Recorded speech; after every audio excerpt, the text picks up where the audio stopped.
காக்கும் முதுநெல்லிக்கனியும் முன்பு கசக்கும் பின்பு இனிக்கும் என்று கூறுவார்கள். அதனை போலவே அறிவியல் கல்வியை நாங்கள் கல்வி கற்கும் போது பிற்காலத்தில் ஒரு ஒளிமயமான எதிர்காலத்தை நாங்கள் எதிர்பார்க்கலாம். இன்றைக்கு அறிவியல் கல்வியின் முன்னேற்றத்தினால் மனித வாழ்வு இலகுப்பட்டிருக்கின்றது என்பது நிதர்சனமான உண்மையாகின்றது. இன்றைக்கு அறிவியலின் கண்டுபிடிப்பினால் எத்தனையோ வேலைகள் இலகுபடுத்தப்பட்டிருக்கின்றது. அவ்வாறு இலகுபடுத்தப்பட்ட வேலைகள் மனித வாழ்வை மகிழ்ச்சி அடைய செய்கின்றன. இன்றைக்கு முக்கியமான பேசுபொருளாக விளங்குகின்றது இந்த வேலை வாய்ப்பு. எமது பிறப்பின் நோக்கமானது ஆறுமுக நாவலர் பெரியோர் கூறுகின்றார்கள், வீடு பேறு ஐதல் என்று.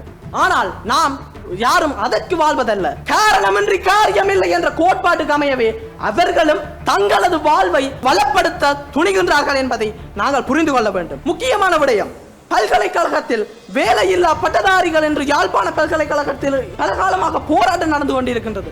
அதில் மேற்கொண்ட ஆய்வில் 90% மாணவர்கள் கலைத்துறையை சேர்ந்தவர்கள் என்பதை அவர்கள் புரிந்து கொள்ள வேண்டும்.